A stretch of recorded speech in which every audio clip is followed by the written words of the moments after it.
Ce dimanche s'est déroulée l'ouverture officielle de la traditionnelle fête des Mets organisée par la ville de Nice, un événement incontournable pour les Niçois qui anime la ville tout au long du mois de mai. Pour l'occasion, près de 3000 personnes étaient présentes au jardin des arènes de Cimier, des familles entières venues pique-niquer et passer un bon moment. Ça fait 2 ans que je viens, je trouve que c'est un moment très sympa. De la culture niçoise. Je suis parisienne que je ne connaissais pas. Je trouve que vraiment c'est un moment de convivialité tous ensemble, avec des musiques et des danses qui sont joyeuses. Voilà, c'est un moment toujours très agréable. Ah oui, ça c'est une évidence. Et tous les mai, on est là, hein. Si le temps le permet, bien entendu. Oui, c'est bien.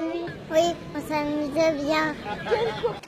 La soca était bien entendu de la partie, cette fameuse galette de farine de pois chiche cuite dans un four à pizza que l'on retrouve à l'apéro sur une table nissarde. La fête des Mets, c'est niçois. Et niçois sans pissaladière, sans pambagna, sans soca, c'est plus niçois. Hein. Ça, c'est la culture. C'est comme si vous faites à Strasbourg un truc sans saucisse de Strasbourg. C'est le même truc. Hein. Et même de la bière au pois chiche, rafraîchissante, cette bière est très appréciée par les Niçois, où on retrouve le goût de la soca. Oui, on retrouve tout à fait ce goût de bière et elle est excellente et je conseille à tout le monde de la goûter. On retrouve aussi le goût de la soca du coup ? Oui, tout à fait, c'est le goût de Nice. Oui, il a un petit goût, c'est parfumé, mais c'est vraiment le goût de la bière. Et il y a le petit goût de la soca, mais c'est infime, hein, ça reste juste parcellaire, mais c'est très très bon et très frais. C'est une bière faite comme toutes les bières à base de malt et de houblon, parce que le malt c'est l'ingrédient indispensable pour avoir les sucres et faire de l'alcool. Mais en plus, nous, on en rajoute du pois chiche en tout début de fabrication. C'est ce qui donne une bière un peu plus douce, qui a une longueur en bouche. Et ça enlève un petit peu l'amertume agressive de la bière. Et d'où la particularité de Soca Bière. Voilà, c'est notre spécialité, la bière au pois chiche.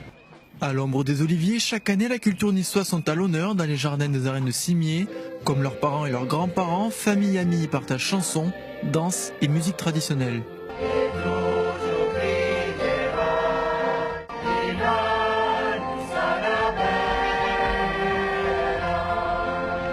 La fête des Mets qui est organisée par la ville de Nice s'appuie aujourd'hui sur le collectif des arts traditionnels pour proposer une programmation tous les dimanches et certains vendredis soirs et samedis soirs dans les quartiers. C'est la deuxième fête la plus importante de la ville de Nice après le carnaval. Aux yeux des Niçois, oui, c'est une fête importante parce que c'est le moyen de se retrouver dans les jardins, c'est du beau temps, on partage un pique-nique en écoutant la musique, en regardant un spectacle, on boit un coup. On déguste la soca et le pambagna tout au long de la journée jusqu'à 19h. C'est une tradition ancrée dans le cœur et les habitudes des Niçois, un moment de partage et de transition des valeurs aux plus jeunes. Il est important de préserver nos traditions et les fêtes en général, mais pas seulement. C'est important de préserver tout ce qui fait notre fond commun, ce qu'on a en partage tous ensemble, nous les Niçois, et puis ce qu'on peut apporter à ceux qui arrivent chez nous et qui ne sont pas Niçois et qui découvrent cela. C'est-à-dire tout ce qui fait un peu la chaleur du Niçois, tout ce qui représente finalement la nissardité. Mais ce qu'on attendait tous, c'est bien sûr l'élection de la Reine des Mets, remis au goût du jour depuis 4 ans par Nissar Pertoudjou. Une reine est élue pour représenter la culture niçoise par des valeurs qu'elle véhicule. La tradition de la Reine des Mets, elle n'est pas exactement comme elle était il y a 30 ou 50 ans. Nous, on a voulu revisiter pour les jeunes, pour les nouvelles générations, justement, et ça marche. Vu la qualité, chaque année, la qualité monte de plus en plus. Ça a été très difficile au niveau du jury de se partager, parce que vu la qualité, puis aussi l'éclectisme, c'est pas du tout... il y a du théâtre, il y a de la danse, il y a de l'improvisation, il y a de la cuisine, c'est vraiment complètement différent. Une élection qui ne prend pas en compte le critère de la beauté, c'est avant tout une personne passionnée par la culture locale. La reine doit avoir entre 16 et 29 ans, mais notamment un talent en rapport avec la culture niçoise, sur la cuisine, le chant, le théâtre ou encore la danse. Le rôle de la Reine des Mets, c'est avant tout défendre nos traditions, notre culture et continuer à perpétuer tout ce que nos aïeux ont essayé de garder et nous transmettre. 5 prétendantes ont déclaré leur amour pour Nice afin de devenir la Reine des Mets. Axel a présenté une scénette théâtrale en niçois. Juliette a bondi sur l'estrade avec un mélange de danse entre folklore et le classique. Janelle a improvisé différents personnages. Andrea a confectionné un panier rempli de culture niçoise, pambagna, pissaladière ou encore main de Nice. Quant à elle, Noémie a présenté également une scénette théâtrale avec sa grand-mère sur scène. Après délibération du jury, le verdict tombe. Renuncio poder a decis de votar per Giulietta.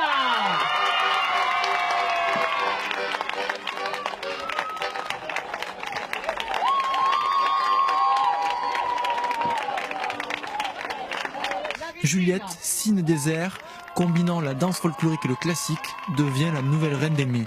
Un honneur pour elle de représenter la culture niçoise. Je m'attendais vraiment pas, je pensais pas que ça allait être moi. Pour moi, c'est vraiment un honneur de succéder à Eléa. Eléa, pour moi, c'était elle, vraiment la représentation de la culture niçoise. Elle mélangeait tradition et modernité. Et quand on a annoncé mon nom, j'ai fondu en larmes. C'est vraiment un grand honneur pour moi. C'est ce que je suis au quotidien, ma culture.